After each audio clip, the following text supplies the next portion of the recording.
नमस्कार, NTV India news में आपका स्वागत है। मैं हूं साक्षी। ऐसे आज की प्रमुख हलचल।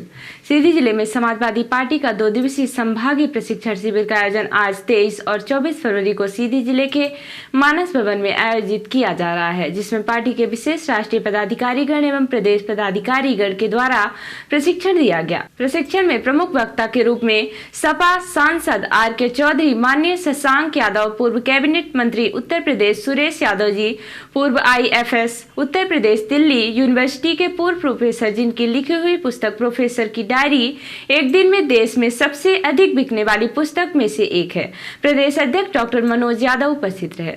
23 फरवरी को समाजवादी पार्टी के आयोजित प्रशिक्षण शिविर सीधी में शामिल होने आए मध्य प्रदेश समाजवादी पार्टी के प्रदेश अध्यक्ष डॉक्टर मनोज यादव ने प्रशिक्षण कार्यक्रम को लेकर पत्रकारों से चर्चा की। इस दौरान उन्होंने मध्य प्रदेश के भोपाल में भाजपा सरकार द्वारा बुलाए गए इन्वेस्टर मीट को लेकर कई सवाल खड़े किए। मनोज यादव ने कहा कि भोपाल में लाखों करोड़ रुपए खर्च करके इन्वेस्टर मीट बुलाई गई है, लेकिन इसके पूर्व ही इन्वेस्टर मीट में कंपनियों से किए गए अनुबंध पूरे नहीं हुए हैं। मध्य प्रदेश समाजवादी पार्टी के प्रदेश अध्यक्ष डॉक्टर मनोज यादव ने कहा कि सीधी जिले में ही पूर्व मुख्यमंत्री शिवराज सिंह के समय में सीधी जिले के धौनी विधानसभा क्षेत्र में 3 कंपनियों के साथ MOU साइन किए गए थे और किसानों की जमीन भी ले ली गई थी, लेकिन आज तक उन जमीनों में कोई उद्योग नहीं लगा। इसके साथ ही मध्य प्रदेश समाजवादी पार्टी के प्रदेश अध्यक्ष डॉक्टर मनोज यादव ने पत्रकारों के सामने सरकार के कामकाज को लेकर कई सवाल खड़े किए। और आज देश की और मध्य प्रदेश की खासकर परिस्थितियां हैं, क्योंकि 21 साल से भारतीय जनता पार्टी की सरकार है। शिवराज जो जनता को मामू बना के गए, अपने को मामा कहते हैं, उन्होंने आपके सीधी जिले में 3 MOU किए थे। उसको 15 साल से ज़्यादा का समय हो चुका है। आज एक भी MOU का धरातल पर कोई इंडस्ट्री चालू नहीं हुई है। तो भारतीय जनता पार्टी की सरकार सिर्फ जुमलों की सरकार है। ये घूम घूम के पूरे देश में MOU के नाम पे फंड लेते हैं और उसमें भी घोटाले करते हैं। और अभी मोहन जी भी जापान घूम के आए हैं। देखते हैं कितना धरातल पे MOU आता है, और अगर आता है तो मैं एडवांस में उनको शुभकामनाएं देता हूं, क्योंकि मध्य प्रदेश में अगर देखेंगे तो देश में सबसे ज़्यादा अगर रोजगार की विकराल स्थिति है, सबसे ज़्यादा बेरोजगार अगर लोग घूम रहे हैं, युवा घूम रहा है तो मध्य प्रदेश में घूम रहा है। सबसे ज़्यादा किसान परेशान है तो मध्य प्रदेश में है। तो इसीलिए ये सिर्फ जुमलों की सरकार है। BJP का नाम बदल के भारतीय झूठ पार्टी रख देना चाहिए, जो जनता को गुमराह करती है। तो ये तो सिर्फ इनके झूठे वादे हैं, और अगर ज़मीन पे उतरेगा समझ में आएगा। इससे पहले भी मोदी जी आए थे, खजुराहो में बैठक हुई थी, उससे पहले इंदौर में हुई थी। आप देखेंगे कितने MOU हुए हैं, लेकिन धरातल पे आज तक न खजुराहो में कोई इंडस्ट्री लगी है, न इंदौर में प्रधानमंत्री जी के आने के बाद लगी है।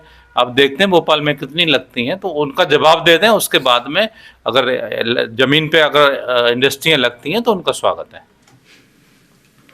कक्षा 5वीं एवं 8वीं की वार्षिक परीक्षा सोमवार दिनांक 24 फरवरी 2025 से जिले के 306 परीक्षा केंद्रों में प्रारंभ हो रही है। परीक्षा में समस्त शासकीय एवं अशासकीय विद्यालय की कक्षा 5वीं में 19,343 हिंदी माध्यम के छात्र एवं 2,656 अंग्रेजी माध्यम के छात्र भाग ले रहे हैं। इसी प्रकार कक्षा 8वीं में 22,651 हिंदी माध्यम के छात्र एवं 2,147 अंग्रेजी माध्यम के छात्र परीक्षा में बैठेंगे।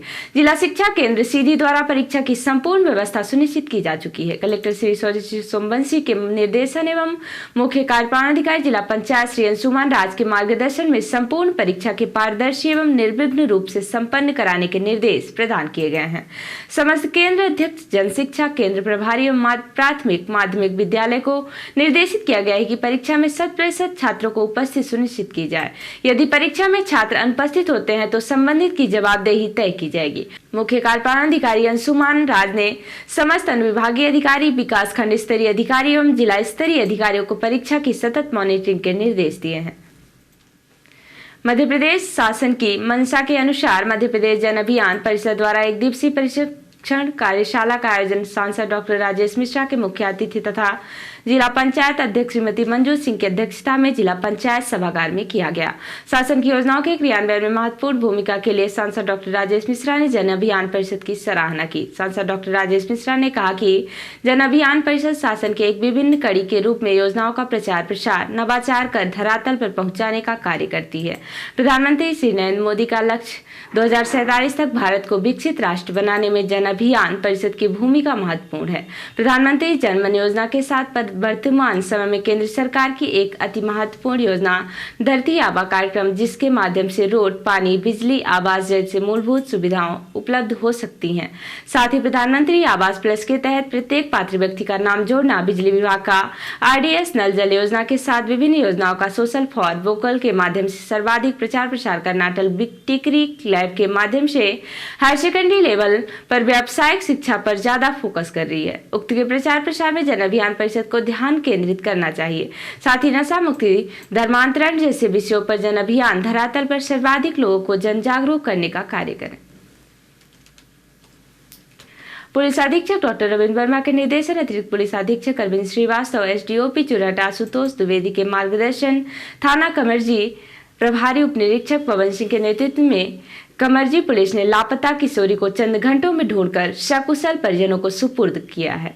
बताया गया कि बीते दिन थाना कमरजी अंतर्गत क्षेत्र के एक परिजन ने थाना में रिपोर्ट किया कि उनकी बच्ची विद्यालय पढ़ने गई थी किंतु वहां नहीं पहुंची। मामला संवेदनशील होने के कारण थाना प्रभारी कमरजी ने वरिष्ठ अधिकारियों को अवगत कराते हुए उनके निर्देश पर 3 टीमें गठित कर रवाना की एवं लापता किशोरी को ढूंढने में लग गए, जिससे पुलिस सक्रियता एवं तत्परता तथा व्यावसायिक दक्षता के चलते महज 4 घंटों में ढूंढकर परिजनों को सुपुर्द कर दिया गया है।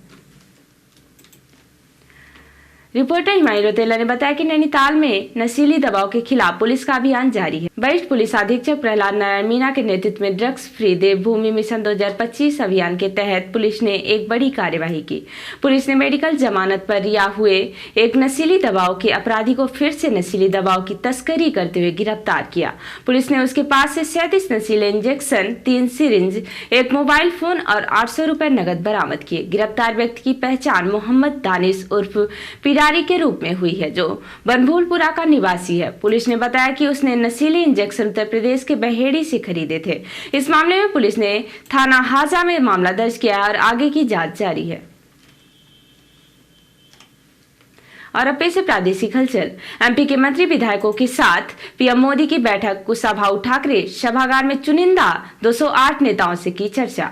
PM मोदी बोले, कुछ नेता हमारे पर्व परंपरा को गाली देते हैं। कहा, मैंने पर्ची निकाली, धीरेन्द्र शास्त्री की मां के मन में इनके ब्याह की बात चल रही। बागेश्वर धाम से लौटते समय कार पलटी, 1 की मौत, 10 घायल। गाय को बचाने में हादसा, छतरपुर से भोपाल जा रहे थे श्रद्धालु। और ग्वालियर के आरामिल इलाके में सरफिरे ने मचाया उत्पात। ऊर्जा मंत्री के PA की कार में की तोड़फोड़। और अब पेश है राष्ट्रीय हलचल। इटली PM बोली, ये मोदी ट्रंप और मुझ पर कीचड़ उछालते हैं, पर जनता हमें चुनती है। तमिलनाडु में रेलवे स्टेशन का हिंदी नाम मिटाया। CM स्टालिन बोले, केंद्र 10,000 करोड़ दे तब भी न्यू एजुकेशन पॉलिसी लागू नहीं करेंगे। हिमाचल प्रदेश के मंडी में 3.7 तीव्रता का भूकंप आया, जान माल का नुकसान नहीं। और थरूर ने राहुल से पूछा, कांग्रेस में मेरा क्या रोल, महत्वपूर्ण मुद्दों पर बोलने नहीं दिया जाता, पार्टी इग्नोर कर रही, असमंजस में हूँ। तो ये थी आज की प्रमुख हलचल। नमस्कार।